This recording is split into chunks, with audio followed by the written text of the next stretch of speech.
Hi guys, I'm Kasha. Welcome to our coffee times to talk about horror.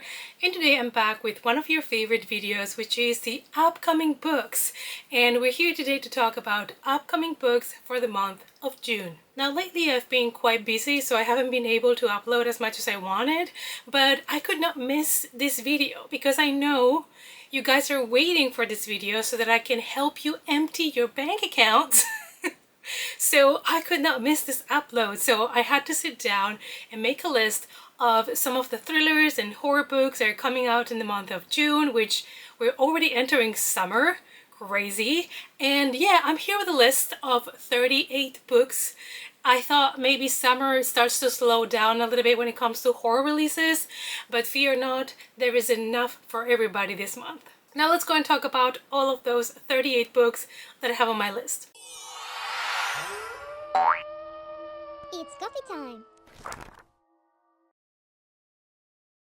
As always, I have made this list according to release order. However, please keep in mind that the release date might vary depending on where you live. Let's kickstart our list with a YA horror book called Now She's Dead by Rosalind Clark. Last summer, Sarah Ellis was found dead by the lake, and only Mandy knows what happened. For a few weeks every summer, Sarah was Mandy's best friend, and that is because their families used to vacation at the same spot. But now Sarah is dead, and Mandy has trouble to adjust back to her normal life, and obviously she's not really looking forward to go back to that vacation spot the next summer, but her family always goes there, so she has to return, and she's really scared because she knows what happened to Sarah, and she knows that her death was not an accident as it was ruled out by the police. She knows that somebody killed Sarah. So this sounds like a fun summer horror mystery for YA readers, and I wouldn't mind picking this up. The next one is another YA horror, but this one comes from an author that I am familiar with,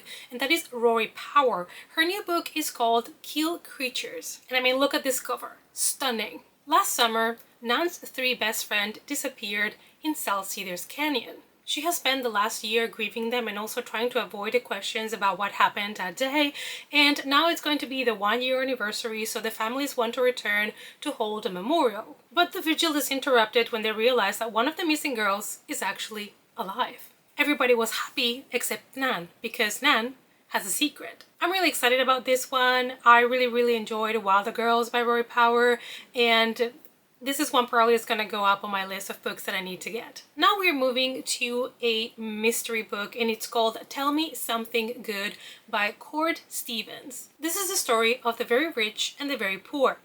This is a story about an illegal auction and its dire consequences. Over 20 years ago, a hunting guide in Kentucky was driving his boat when he came across something really disturbing, and he decided just to leave and pretend that it never happened. 9 women died that morning, but it was linked to a similar case in Texas, so everybody just figured out that's exactly what happened. Now, years later, there is another death of a man in the community, and everybody feels like everybody in this place wants to push the blame somewhere else. They pretend that things don't happen. They pretend that nothing's going on. At least not in their community. They're kind of like in denial. It's about secrets in a small community. It's about, the things that we hide, the things that we just pretend don't happen in this place. So I think it's gonna be a very interesting story about also power, maybe because we have the rich and we have the poor. And it is also the author's debut when it comes to an adult book. The next one is a very interesting mix. We have sci-fi, horror, fantasy, vampires. Like, this mix is wild. And the book is called Of Monsters and Mainframes by Barbara Truelove. So this seems like a futuristic take on Dracula, because we have, instead of a ship, we have a spaceship, but that one is called the Demeter, like the boat that was carrying Dracula. So I think this is going to be a very interesting take on Dracula that I have never seen done before. At least I've never seen it done in a book, to bring the, the theme and the concept of the classic Dracula story into a more sci-fi, spacey setting. Apparently in this spaceship that it's doing, the routine routes that it does, people are starting to die, and it's nothing to do with anything wrong with the ship, but because apparently a vampire sneaked in and started killing all the humans. So it's basically what happened in the Demeter. If you've seen especially the movie The Last Voyage of the Demeter, I think it was called. I enjoyed it. It was a slow burn. It was not the best movie ever, but I think it was a good retelling of those specific sections of the book. So apparently they have to build up a team now to try to fight against this vampire, and I think there's werewolves involved as well, so there's going to be a lot of different creatures here. This is where we deviate a little bit from the original story, even though there is a werewolf, but nevertheless, I'm excited about this one because it sounds like it's just going to be fun. Our next book, it's called The Devil's in the Next Room, and it is by John Durgan,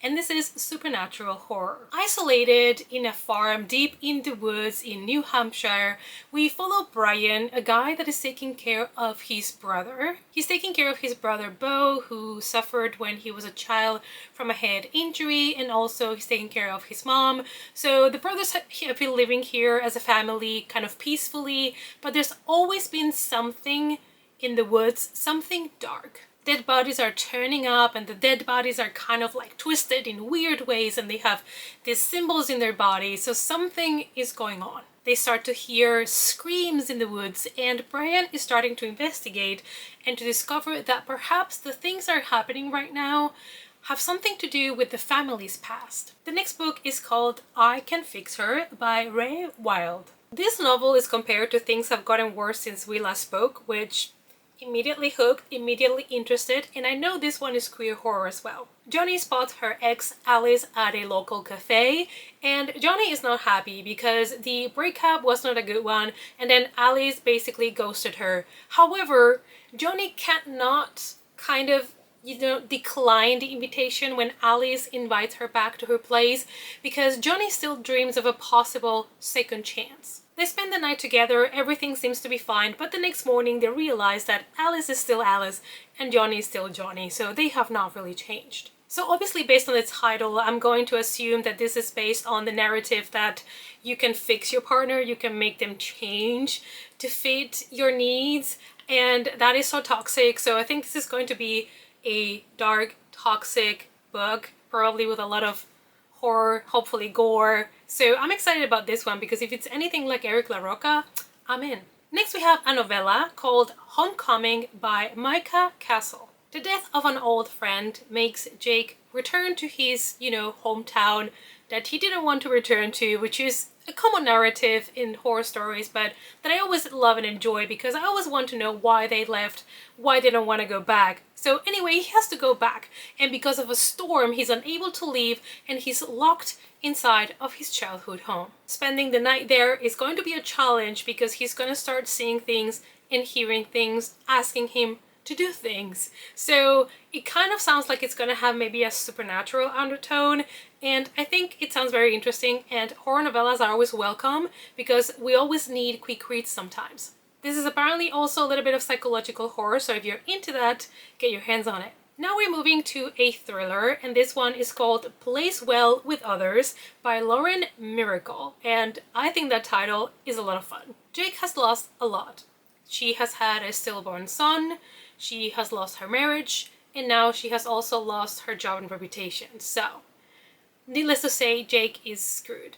But she wants to make an effort to start over, so she gets a new home, and she's like, okay, I'm gonna just start over again, and everything will fall into place. I love how so many thrillers are set in neighborhoods and the secrets from the neighbors and all of that, because, that is something so relatable and something that we will always love to explore. Who are our neighbors? What do they do, behind closed doors? So those thrillers are always interesting. Moving on to a horror mystery, we have Of Flesh and Blood by N.L. Levin and Hunter Burke. We follow a forensic psychiatrist, and he is in the path of trying to catch a serial killer. So we have here kind of like a true crime story.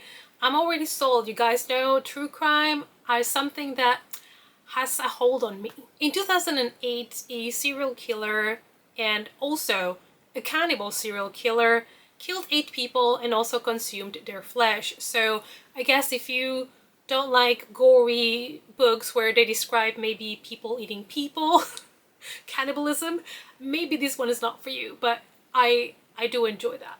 I enjoy true crime stories, and I don't mind cannibals. Don't take it the wrong way. I don't want to eat human flesh. No, thank you very much. Our next book is horror sci-fi. We have Awakened by Laura Elliott. They have compared these to 28 Days Later and The Girl with All the Gifts, so I'm listening. So civilization as we know it has ended. Science decided that in order to be more productive, perhaps they should get rid of people sleeping. So we are just sleepless now. And what happened is when you remove sleep from people's lives, they turn into monsters, which it's fair. Aren't we not cranky when we didn't have a good night's sleep? I think we are. So imagine being sleepless for days and weeks. Obviously, you're going to turn into a monster. So some of the scientists are responsible for this are locked up somewhere in a tower and they're trying to find a cure now after they have already messed up. So, you know, story of our lives. So basically, that's the plot. And I like it because it sounds a little bit different, but I understand why they would compare it to something with zombies, because obviously people not sleeping for days and months, zombies. We go back to a classic mystery thriller. We have The Bachelorette Party by Camilla Sten. This one says Scream meets The Guest List. So The Guest List, not for me, but Scream, yes. On a remote island in Sweden, there's a group of friends that meet every year. They've been best friends since childhood, so they like to meet to drink some beer, to dance by the water, catch up, you know, and just talk about their lives. We move forward 10 years, and apparently those friends that met there every year, one of the trips that they did to the island, they disappeared. They never came back. And now 10 years later, we follow Tessa, that is a true crime enthusiast. She has a podcast and she's really obsessed with this crime and with these 4 friends that disappeared. There were some clues about the case, but there were never definite answers, and they were considered, you know, disappearances, so I'm assuming their bodies were never found or discovered or retrieved. So it's going to be interesting because we're going to have here probably, I don't know if dual timeline, but we have a past story of these 4 friends that meet every year, and we have now the present where Tessa is talking about this true crime story, trying to dig deeper into the details, trying to figure out what happened to them.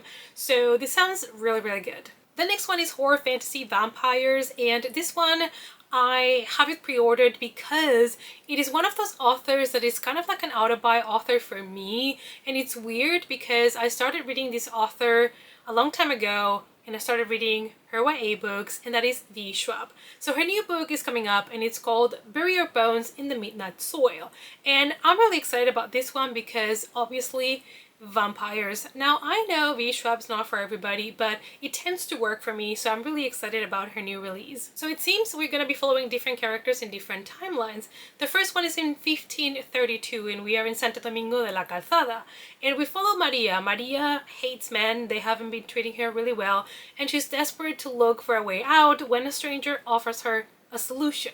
So I'm guessing she's offered to become a vampire. The other story takes us to 1827 London, where we also follow a different woman that also, you know, is having issues in her life and is desperate for a change. And again, somebody offers her a choice, a way out. So I'm guessing she's also going to be offered to be a vampire. And the last timeline takes us to 2019 Boston, and we follow Alice that moves cross country to go to college, and apparently she has a one-night stand that changes her life forever. So I'll be really curious to see how she writes this book, considering these 3 timelines are very far apart from each other. So the 3 female main characters probably have completely very different lives. So I'm excited to see how everything, you know, turns out. Moving on to our next release, we have Enter the Peerless by Kyle Winkler. This one sounds like it can have a touch of kind of like fantasy horror a little bit, and it follows an investigator. He's very new, he's a private investigator, and he's following the case of 29 strangers that entered a trailer in rural Indiana and never came out. It is an abandoned trailer, nobody can open the doors, so they have to start calling people to see if they can just force the entry and just get in to see what happened to these 29 people. They manage to get in, but when they do, they find a community of people that have gathered inside, and they're following some sort of god. And I guess the private investigator now is also not able to leave and has to stay with this community, which I don't know if it's going to be like a cult or what this is going to be, a bit more fantastical, but it sounds intriguing. We go back to YA, we have YA horror fantasy. The next book is called A Girl Walks into the Forest by Madeleine Roche. And I did read from the author the Asylum series and enjoyed it, so I'm glad to see that she's doing more horror. For as long as she can remember, Vala has always been told how pretty she is and how that is going to make her life much easier. And then one day she receives the message saying that Count Leonid wants basically to marry her. All she has to do is make her way to him. But that way to him and having to cross the land is something that is going to put her in danger. She's going to come across creatures and probably fantastical things. So it sounds kind of interesting, almost like a labyrinth situation where you have to go through different stages and tunnels and doors to get where you want to get. She feels like if she can make it to this guy's place, then she will be safe, but will she though? Is it going to be worse to cross that land? Or is it going to be worse once she gets there? The next one is a horror, literally paranormal fiction, and it's called This Is Not a Ghost Story by Amory. This actually sounds very, very unique and interesting. This is the story of a black man who walks into the light because he just basically has died. So he walks into the light only to reappear in Los Angeles, and he ends up becoming the first kind of ghost that people can see. So he becomes a celebrity because he is a ghost that everybody can see. Like, that concept is actually cool and wild, and I love it. It also sounds like this one might hit you in all the feels, and it reminds me of the movie A Ghost Story, which is a movie, I think there is absolutely no dialogue in that movie, and I watched it and it is heartbreaking, but it was a great movie to watch. It's not gonna be for everybody, but this book kind of gives me those vibes a little bit. We are going now with a gothic horror for all of you that love gothic horror stories, and this next book, it's called Fore Gothic by Harris Lati. The story follows an ex-Hollywood actor called Vic as he falls in love with a girl named Heather. And the couple are following Vic's father's steps, which is basically to restore every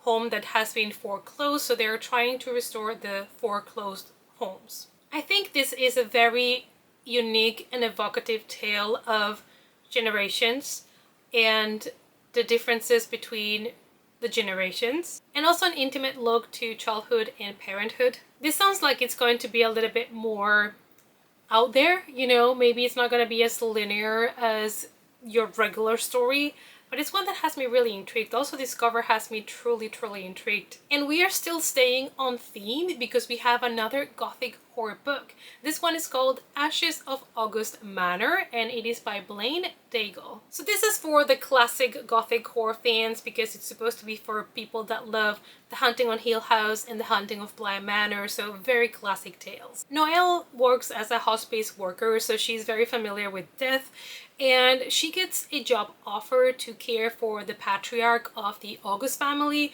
because he's very sick, and she decides to take the job. It's a good job. And when she gets to the manor, to this big house, she realizes that there's a lot of like grotesque paintings. This is a weird place, but you know, she's there to do her job. Noelle is also someone that is trying to come to terms with death and trying to figure out what death means to her. I guess working as a hospice nurse or working somewhere where people go to die must be really tough and mentally draining. And of course, you are faced with death and the reality of it every single day. So she is dealing with that. Plus, she's also trying to figure out the mysteries that the August family is hiding. Definitely, this family is scared of something, and she also wants to figure out why. There are sometimes at night like ashen footprints on the ground. The next one, you know, is cosmic horror, so it's not exactly for me, but I know some people out there love cosmic horror, so this one is for you. It's called The King of Everything by Jack Moody. We follow the last living human that wanders through what once was civilization. Apparently there is still like water and food and the flora and fauna and everything seems to be, you know, working, even though there's only one human remaining. And during the day, it seems to be a pleasant place. However, at night, things change and every creature alive is in danger. So he's going to have to confront, you know, the reality of this new world. And he will try to also hide in the woods because he thinks it might be a little bit safer than the cities. So this is cosmic horror, obviously, so at some point you're gonna go on a downway spiral and it's gonna get a little bit weird, but it sounds really good to me. Like, this is a book that if I would hear this plot, I would be like, I actually want to read it. But I know that cosmic horror is not for me, so I'll leave it to you guys that love it. The next book, I didn't know if I wanted to mention it or not because it's not exactly horror, but it is a mystery, and it's a very interesting one because it's a historical art museum mystery, and I love that. There is a Spanish author, I don't really mention much in my channel because his books have not been translated, but I love to read his books because all of his books are mysteries that include some sort of mystery with art, with a museum, with like religious artifacts, stuff like that, and I really enjoy that. So the book that's coming out in June, it's called The English Masterpiece by Catherine Ray. This book is set in the art world in 1970, and it all revolves around a specific artwork from Picasso, a specific painting, and a mystery that it holds. We follow Diana, who is responsible for a new exhibit that they're going to do in the museum that is about Picasso, and everything is going well, everything is going fine, until someone points out to a masterpiece from Picasso and says that it's actually forgery. I think after that there is kind of like a chaos in the community of people that collect art and all of that, and they're trying to figure out what's going on. I'm a sucker for this. I love museums, I love art, so I think this is going to be a really interesting mystery book to me. Maybe it does not appeal to everybody, but I just wanted to mention it. The next book, you guys, I have also pre-ordered this book, and I'm aware this is an author that you can love or hate, but I am a hoe for this author, and that is Riley Sager. So we have his next book that it's called With a Vengeance, and this is another, of course, mystery thriller. It's one train, no stops, and a deadly game. In 1942, 6 people destroyed Anna's family. Now she's seeking revenge, so she decides to invite them all to a very special train ride. Obviously, under false pretenses, she invites them to this train ride because if they know who's inviting them, they're not gonna go.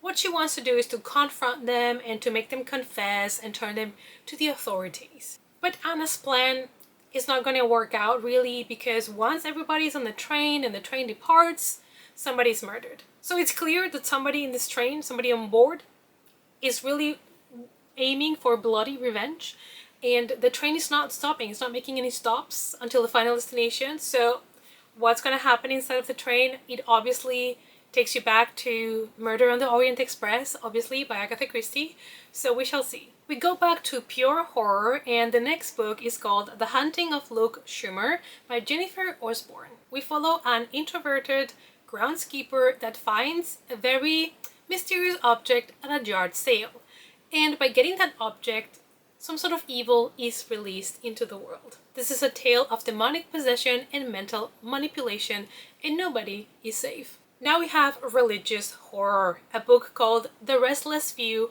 by James Wadgen.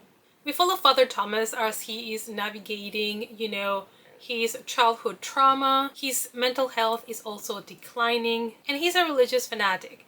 But apart from that, he's also starting to get ghostly visions. So this one sounds like it's going to be very much of a psychological horror apart from a religious horror story. Maybe the religious part is mostly because we follow a priest, Father Thomas, and because he's a religious fanatic, but it sounds to me when I'm reading the synopsis as this is going to be also kind of like psychological horror. And now we have made it to our first short horror story compilation, and I love the name for this one. It's called Black Cat Tales, an anthology of black cats, yes please, by Francesca Maria and Mark S. Cossey, which are the 2 editors. There's many superstitions about black cats. They don't have the best reputation, it's always the black cats, the ones that are with the witches, if you see a black cat, it's bad luck. Like, they don't have a good rep, they don't have a good reputation. So if you love cats as much as I do, maybe this is a horror compilation that is just right down your alley. And we are going back to YA horror thrillers. We have Bad Creek by Peyton June. Iris, Gum, and Aiden, our 3 friends, are vacationing together in Bad Creek. And, it should be a great summer. However, last year, Iris's older sister, died and drowned in the lake. Gam is also struggling because he's hiding his sexuality from his family, and Aidan is also distraught because he had not the best conversation with Glory, Iris's sister that died, right before her death, which leads him to believe that maybe something he said, something he did, might have caused Glory's death. So now they're back at Bath Creek 1 year later, and the trio is going to have to kind of come to terms to what happened, and I guess we will get all the answers as the reader to know exactly what happened to Glory last year. This is another one that has a summer setting, which I think it's perfect, obviously, to start June. Another YA book, we have Code Skull by Chloe Spencer. This book draws inspiration from, your arcade, older video games, and basically follows an arcade and the kids that go there to play the games, and we follow somebody that is a master in playing arcade games, and he loves to discover new games. So he gets one day a floppy disk of a game that nobody has played before, and he's very excited about it. However, when he starts playing the game, he unleashes some evil into the real world. I think this one has 90s kind of vibes, so it's something also down my alley. Moving on to a horror mystery thriller, and this one is called The Farmhouse by Chelsea Conrad. Every woman that has lived in this farm has died. Emily just moved in. When Emily's mom dies, she thinks it's time for her and her husband to leave the city and move more to the farmland. They want a fresh start, they want to forget all the grief, leave that behind in San Francisco and just move to Nebraska. But they should have asked why the farm was on sale. Always check. Don't get too excited when you're looking for properties or stuff like that. Just ask what happened there before. Like, why are we selling these so cheap? 3 years ago, a girl went missing in the farm, and shortly after, the mother died. Like, it's not looking good for us females. So when they're already living there, Emily realizes that there's more and more stories about women that have perished and disappeared in this farm. And we do have more horror YA that makes me really happy. We have If We Survive This by Raquel Marie. This one is pitched as The Walking Dead meets Yellow Jackets. Now, I have seen The Walking Dead, obviously, but I still have to watch Yellow Jackets. It's really high on my priority list, and I really want to have the time for it because I think I'm gonna love it, but I still have not started it. So Flora is a girl that nobody would have thought she's the girl that survives, the final girl. They've always considered her weak. However, it's been a year since a rabies outbreak has basically turned humans into zombies, and Flora and her brother are still alive. Their mom is dead. Their dad is missing, but they're still there fighting. So she's gonna embark on a journey to find a safe place where she can live with her brother in this new world order. So I'm guessing she's gonna find friendly people, villains. She's gonna have to fight against the zombies. So it sounds great to me. Actually, I'm really interested about this one. It's kind of like a zombie post-apocalypse tale, and I'm here for it. The next one is a witchy horror book called House of Harrow by Cassandra Celia, and this one, the synopsis is very interesting because it's almost like a poem about a witch.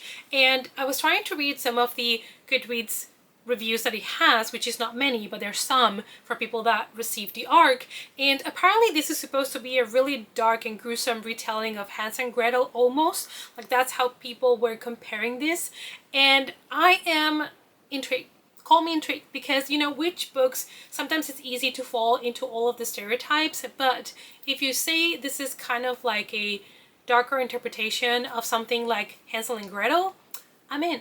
And we do have, you guys, more horror YA. We have a book called You've Awoken Her by Anne Davila Cardinal. This is a story about a string of disappearances and strange drownings in the Hamptons. Gabby just wants to spend the summer in his room with his Funko Pops, with his books, and just enjoy the summer, but his parents are forcing him to go to a place he doesn't want to go to, which is the Hamptons. Normally staying in the Hamptons wouldn't be that bad, but he's kind of strange from his best friend Ruth, because they don't live so close to each other anymore. So when he gets to the Hamptons, he feels very out of place. Gabby feels like, you know, he doesn't belong there. He doesn't want to be there anymore. Things have changed too much, which I think it's something that you do go through when you're a teenager and you have always, specifically like summer holidays in the same place.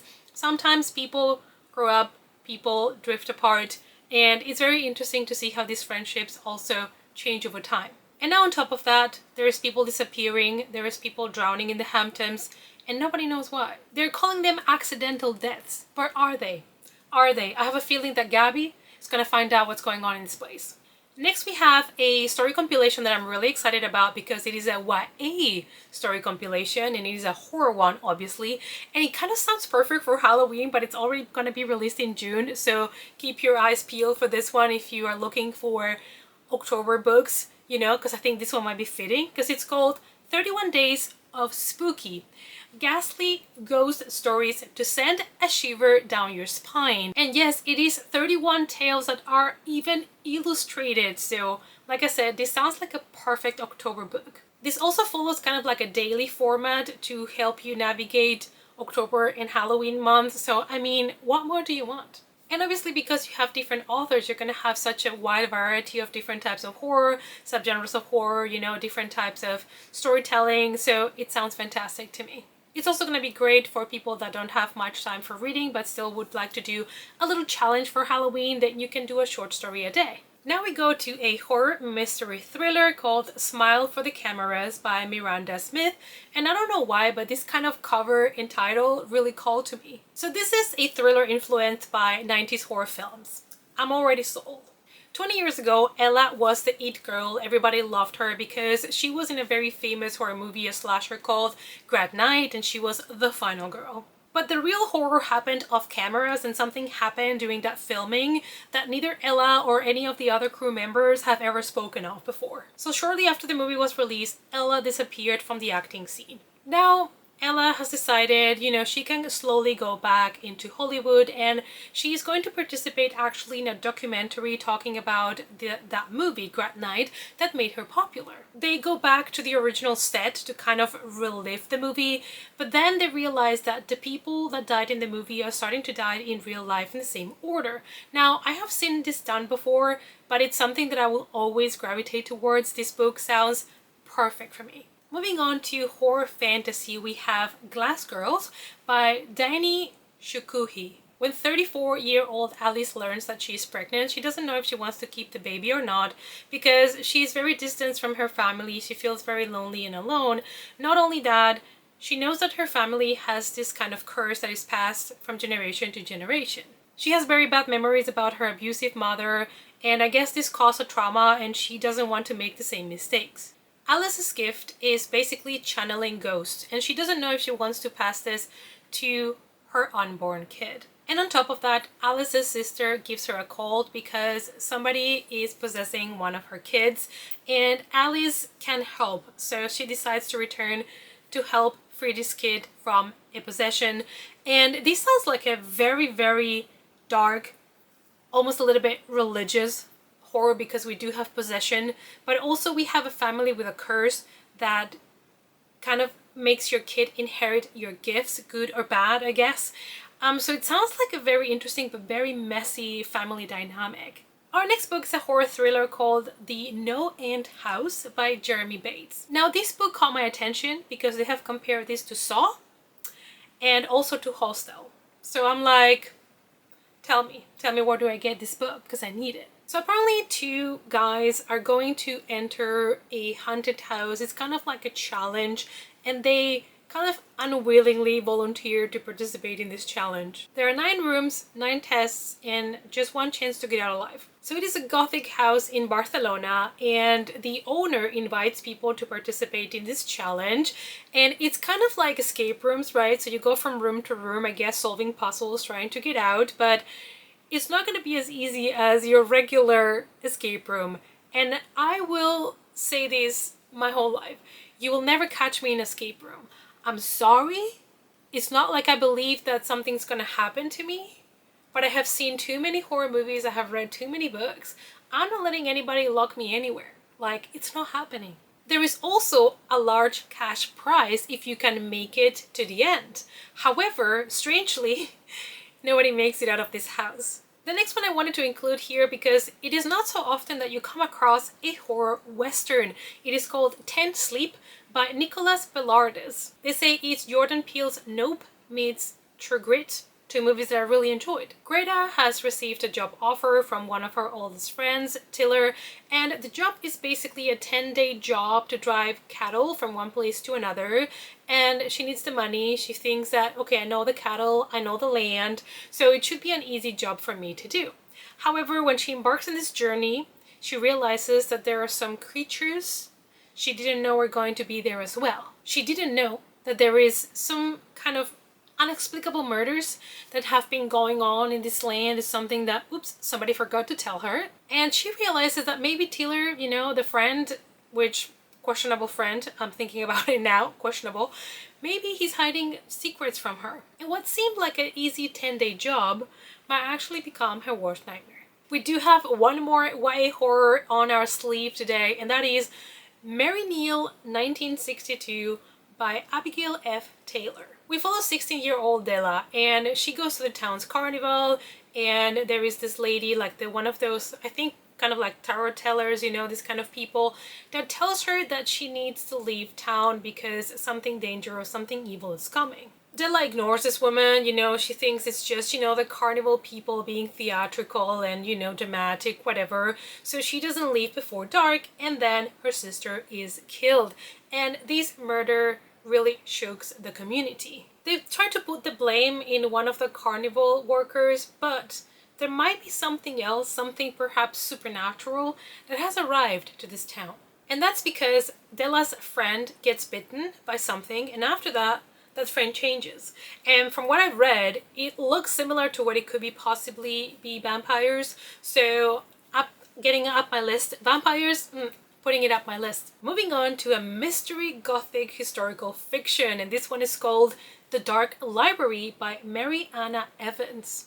Estella has returned to the Rockfall house. Now, she left because she didn't have a good relationship with her father, so she ran away as fast as she could, but now her father is deceased, the mother is missing, and so she returns to the home and she takes a job at the college where her father used to work, and she has access now to the house and also to his library. This library includes some rare books that she was always forbidden to touch, but now, who can stop her? Estella realizes that people in town seem to be always watching her for some reason, and they don't even seem to care that her mom is missing, so this makes her wonder what's going on with these people and with her family. We're going to our next book, and that one is called The Offseason by Jodie Robbins. It is off-season in the seaside resort of Blackpool, where Tommy never thought that he would return. But now his father is a widower, so he goes back home, obviously, for the funeral of his mom, and he starts to realize that something is really wrong in this place. I feel like, you know, these people in books have such bad luck. Like, every time they return to their childhood home, like, people are weird, we have cults, we have mystery, supernatural stuff, like, these people have really bad luck. Anyway, when he goes to the funeral, he realizes there's a lot of friends, you know, from the parents that he knows and whatever, but there's also a group of strangers there that he's never seen before, and he wonders what they are doing there. So Tommy is now going to investigate these people and going to try to figure out what's going on with his parents, with this town, and this group of strangers. And last but not least, we do have one last short horror story compilation. This one is called The Skin We Feel Most Comfortable In, a collection of stories by Craig Walwork. We have here Greek mythology, we have monsters, we have magic powers, like anything you could imagine. Elvis, suicide, pandemics, a girl born without a head.